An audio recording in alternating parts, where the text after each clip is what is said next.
Hello friends, welcome to my channel. आज हमारा day 3 है सेल्फ मेकअप क्लास का। आपने मेरी डे 1 डे 2 की क्लास देखी होगी। नहीं देखी तो आप उसे देख लीजिए, फिर आपको ज़्यादा अच्छे से समझ में आएगा। आज डे 3 में मैं आपको मेकअप में आपका जो प्राइमर, करेक्टर और कंसीलर, ये आपको तीनों चीज़ों के बारे में बताएंगे कि आपको अपनी स्किन के हिसाब से कौन सा प्राइमर लगाना है, कौन सा करेक्टर का कलर यूज़ करना है, कौन सा कंसीलर आपको चाहिए है। ये सब मैं आपको आज इस क्लास में बताऊंगी। फर्स्ट हमारा है ये प्राइमर। प्राइमर ऑयली स्किन के लिए भी अलग आता है, ड्राई स्किन के लिए भी अलग आता है और ऑल टाइप ऑफ स्किन के लिए भी आता है। मेन जो होता है कि ऑयली और ड्राई स्किन वालों को सोचना पड़ता है कि हमें अपनी स्किन के अकॉर्डिंग ही लेना है। आप ऑयली में अगर प्राइमर लेंगे तो ऊपर मेंशन होगा ब्रांड के ऊपर, तो उसके ऊपर लिखा होगा मैटिफाई, लिखा होगा मैटिफाइन, लिखा होगा ब्लर पोर, लिखा होगा ऑयल फ्री कंट्रोल और ऑयल कंट्रोल लिखा होगा। आप इसको मेंशन जो किया होगा इसको पढ़कर ही आप अपना प्राइमर लीजिएगा अपनी पॉकेट के हिसाब से, जैसा भी आपको चाहिए है। इसी तरह से ड्राई स्किन वालों के लिए ऑयल बेस के प्राइमर्स आते हैं, क्रीम बेस के प्राइमर आते हैं। आप वो यूज़ करें जिससे आपकी मेकअप जो है, जो हमारा प्राइमर होता है वो हमारे मेकअप और स्किन के बीच में एक बैरियर की तरह काम करता है, ताकि जो एकदम से कोई भी प्रोडक्ट है वो हमारी स्किन पे इफेक्ट नहीं करे। क्योंकि हमने पहले तो प्रिपरेशन कर ली है अपने पूरी फेस की CTM से, उसके बाद हम प्राइमर यूज़ करेंगे जिससे हमारा मेकअप लॉन्ग लास्टिंग हो जाएगा, बिल्कुल फ्लॉलेस हो जाएगा। हमारी एकदम से स्किन के ऊपर जो एक जो बेस बनाएगा प्राइमर, जिसे हम फाउंडेशन लगाएंगे, वो बहुत स्मूथली ब्लेंड होगी। तो मैं आपको ब्रांड्स के बारे में भी बता देती हूँ कि जो अफोर्डेबल रेंज है, जो कंपनीज बहुत अच्छे प्राइमर्स बनाती हैं, आपको ये सारी कंपनीज में ऑयली स्किन का और ड्राई स्किन का या फिर ऑल टाइप ऑफ स्किन के प्राइमर भी मिल जाएंगे। आप अपनी पॉकेट के हिसाब से आप ले सकते हैं। रिकॉर्ड कंपनी में भी आपको ऑयली स्किन के लिए भी मिल जाएगा और ड्राई स्किन के लिए भी मिल जाएगा। जैसे ऑयली स्किन वालों को तो बहुत ही ज़रूरी होता है प्राइमर लगाना, किसी के एक्ने हो या पोर्स ओपन हो तो वो प्राइमर लगाने से जो है हमारी स्किन बिल्कुल स्मूथ हो जाएगी, एक बहुत बढ़िया सा बेस निकल के आएगा। जब हम फाउंडेशन लगाएंगे तो वो फ्लॉलेस लगेगी, तो वो सारी चीज़ें ब्लर कर देगी आपकी, वो सारे पोर्स आपके बंद कर देगी। तो आप रिकोड में ले सकते हैं, कलर बार में ले सकते हैं, शुगर है, PAC है, फॉरएवर 52 है, के ब्यूटी, स्विस ब्यूटी, मार्स में भी ले सकते हैं, blue heaven, inside. Blue heaven भी जो है ये ऑल टाइप ऑफ स्किन के लिए इन्होंने प्राइमर बनाया, बहुत अच्छा है, बहुत अच्छा से ना ऑयल फ्री भी समझ सकते हैं और हाइड्रेट भी करते हैं स्किन को।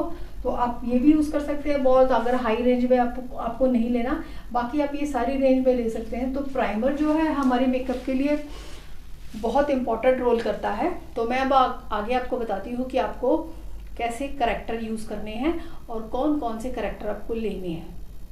अब मैं आपको बताती हूँ करेक्टर और कंसीलर, ये दोनों में क्या फ़र्क होता है। करेक्टर जो होता है वो हमारी अंडर टोन के हिसाब से होता है। अंडर टोन में के लिए मैं आपकी एक और वीडियो बनाऊंगी जिसमें आपको अच्छे से एक्सप्लेन करूंगी कि हम अपना अंडर टोन कैसे पहचानें, और अंडर टोन को देखकर ही हम अपनी फाउंडेशंस भी लेते हैं। तो अंडर टोन करेक्टर मतलब होते हैं हमारे, जैसे मैं आपको ये दिखाती हूँ, अंडर टोन करेक्टर्स में हमारे ये डार्क कलर्स आते हैं। ऑरेंज आता है ये करेक्टर, और ये डार्क येलो आता है, ये डार्क येलो होता है, लाइट पीच करेक्टर होते हैं। मतलब डार्क करेक्टर जो होता है जिनके बहुत ज़्यादा डार्क पिगमेंटेशंस हो या डार्क सर्कल्स हो या टैन बहुत ज़्यादा जैसे फॉरवर्ड पे हो, तो ज़्यादा डार्क वाले एरिया पे आपको डार्क ऑरेंज करेक्टर यूज़ करना है। उसको न्यूट्रलाइज करने के लिए आपको उसके ऊपर येलो शेड देना होता है जो आपका स्किन टोन बना देगा। तो सबसे पहले करेक्टर होता है, उसके बाद हम कंसीलर ऊपर यूज़ करते हैं उसको न्यूट्रलाइज करने के लिए। तो अगर डार्क टोन में, मीडियम टोन में आपका है तो आप डार्क टोन के हिसाब से अपना ऑरेंज लेंगे, लाइट ऑरेंज लेंगे। अगर कोई फेयर कॉम्प्लेक्शन का है, उसके हल्के से डार्क सर्कल्स है या हल्का सा कोई टैन है, तो वो पीच कलर का करेक्टर यूज़ करेगा। तो पीच कलर करेक्टर या ऑरेंज करेक्टर को न्यूट्रलाइज करने के लिए आपको जो है कंसीलर के लिए कलर्स यूज़ करने होते हैं।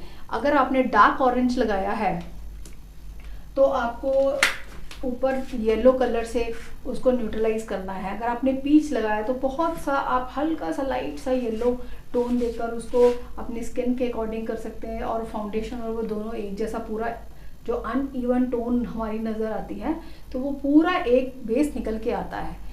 अगर आप खाली अगर फाउंडेशन लगा देंगे तो कहीं से आपका ग्रे हो जाएगा, कहीं से ऑक्सीडाइज हो जाएगा, तो वो मेकअप आपका बुरा लगने लग जाएगा। तो उससे पहले जो हमारा ये कॉन्सेप्ट है करेक्टर और कंसीलर का, ये मस्ट है। आप चाहे लाइट सा मेकअप भी कहीं करके जाएं या फिर पार्टी मेकअप करें या फिर ब्राइडल मेकअप हो, तो आपको ये प्रोसेस करना बहुत ज़रूरी है।